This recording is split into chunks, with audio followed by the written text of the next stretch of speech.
Prices continue to rise. For many people, the great Australian dream seems just that, no more than an out-of-touch dream. But what's ahead in this booming real estate market?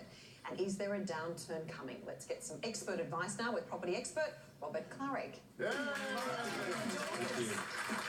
Well, we're in a lot of speculation. You know, the fact is we have had an extraordinary housing boom. Is it set to ease back now? Do you think it's going to bust? Look, yeah, we've had an amazing period of growth for the last, 4 to 5 years, especially in the big markets like Sydney and Melbourne. And we've seen double-digit growth every year, which is a bit of a concern because that's a pattern for a bubble. When you start to get 10, 15% every year go up, all of a sudden that's 3 or 4 years we've had that continuous growth. That's a warning sign. It can't stay like that forever. I was one of those very savvy investors who managed to buy my house at the top of the market, then sell my house at the bottom of the market. So, yeah, it was a great, thank you. No, in all seriousness, are we looking at a bubble bursting here, or are we looking at prices just coming off and not rising as much? And are we looking at a two-speed housing market between the houses and apartments? Well, there's a couple of questions within that, but yeah, we are seeing the adjustment, and we've seen that. I was, I guess, the only one in the marketplace to call that the boom was over. And at the end of last year, we started to see a market adjust, and we're seeing that for 2018, especially in the major capital cities across Australia. They're not 15 people aren't attending the auctions anymore. You're only getting a couple of people, and that's your finger on the pulse, really, as to what the markets are doing. So we are seeing an adjustment, and we're seeing correction to the market. It's not a crash. I was going to say, it's adjustment a nice word, but we're all screwed. But it's the truth. That's what's occurring. It's not a crash. We'll all know when it's a crash. Yeah. Because that's the reality of any markets across. Is a crash coming? I think properties in Sydney and Melbourne, where we've got everybody wants to be there because work's there. Yeah. So while we've got work in those environments, we won't see a crash, but we'll see a significant adjustment in our marketplace, which is, well, I think it's a good 10 to 20% adjustment over the next couple of years. You still wouldn't say, even with the adjustment, that housing was all that affordable. No, it's still expensive. And houses seem to be taking longer to sell. And I was reading on the weekend that apartments are definitely taking much longer to sell, maybe up to 2 months to sell, whereas they were going like that. So is that indicative of... 100%, Ida. What we're seeing now in the next year or two, the apartments are the ones that are going to have the biggest fall in prices. There's too many being built within Sydney and Melbourne, and demand all of a sudden isn't there. But if you wanted to buy a house in Bondi or Balmoral this weekend, there's a queue of people that still want the choice areas.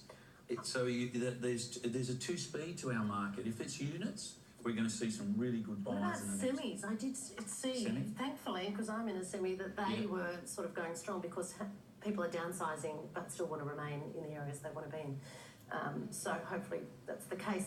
But is there a good time to buy or sell? I mean, often it's out of necessity, isn't it? Like, you know what? I think there's always a good time to buy real estate. But it's always about what you buy it for. Yes. So if you don't get caught up in the FOMO, the fear of missing out, and you just pay anything for it at an auction, so do your homework, do your research. So real estate's always a great stepping stone to anything that you want to do. But you've got to buy right, and the timing's important too. Do you have to do it in the same market? Because even if it does go down, if you're buying and selling if you're buying in the same market, it's perfect. It sort of eliminates a risk of you actually slipping between the planks or missing out on the market. A lot of people sort of a couple of years said, oh, the boom's finished, I'll sell and I'll just sit on the sideline. Well, we've seen another 10 or 20% growth. So you've got to be a little bit Nostradamus-like to pick when the market's at its highest and when it's at its lowest. What about interest rates? I mean, we can see there's things happening in the market, but interest rates will not stay at the low rate they're at. At some point, they will start to rise. Yeah. 100%, and you and I are the only one in our early 50s here. So I remember the 17%. 17%. I was just going to say, we went through that time in the 80s and the 90s when it was just, it wasn't even take away tie on a Saturday, like it was make your own, because it was that hard. It's 17%. It was so hard. I used to actually not park my car in any garage. We were also short of money. It was so tough. It was. You'd park miles away and hike it because you just had to save money wherever you could. 100%, 17%, and then you saw the prices like we saw them. They were half. They were probably selling for $1.5 million in the late 80s. early 90s, I was selling them at 750,000. So that's, fix your rate now.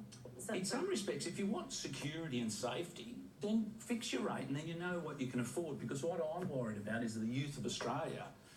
You know, those rates only have to go up by 1 or 2 percentage points in the next year, and we're going to see a real... That's what I was just about to mention to you. The difference, many would say, compared to the 17% back in the 80s and 90s, is that we've been forced to borrow so much in real estate today. Yeah. So 1 or 2% will wipe out a lot of people. Correct. Are we going to see that happen? And do you then think that the price of property will just free fall? Australians have always been interest rate sensitive. That's just the way we operate. If we see the interest rates go up by 1 or 2%, we will see carnage in our markets in Sydney and Melbourne, because there's a lot of people that have borrowed a lot of money and bought houses at the top of the top of the tree. And those chumps. A lot of the younger people too borrow on their mortgage. I mean, they have a mortgage and then they borrow on it for other things. Yeah. So it's not even a true picture of what you owe on your house. Yeah. Look, they should cut up their credit cards for starters, and just basically paying their mortgage. It's so important that they balance that they can afford to. Yes. Because at the moment, they still want to do all the holidays and we still want to do everything that's there, and they still want to own a house in Sydney or Melbourne, which is virtually impossible if you're 25 or under. Robert, without being too apocalyptic about it, and we've seen it just in this discussion here, are we not looking at a kind of perfect storm where people are so mortgaged up to the eyeballs, record levels of debt, massive sensitivity to interest rates in a system which, in a market which is basically come to rely upon virtually zero level sort of interest rates.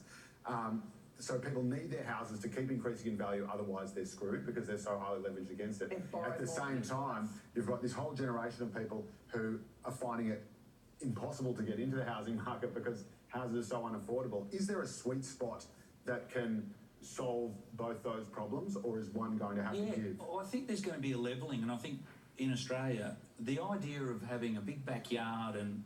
No. If you want to buy in Sydney or Melbourne or Brisbane or Perth, you're going to have to get used to living in apartments. So I think we're going to see a demographics change in terms of, and I think that'll be affordable because they've built all these apartments right across Sydney and Melbourne. You've only got to drive to the airport and look around, and you'll find that, my goodness, who's living in these things? No one.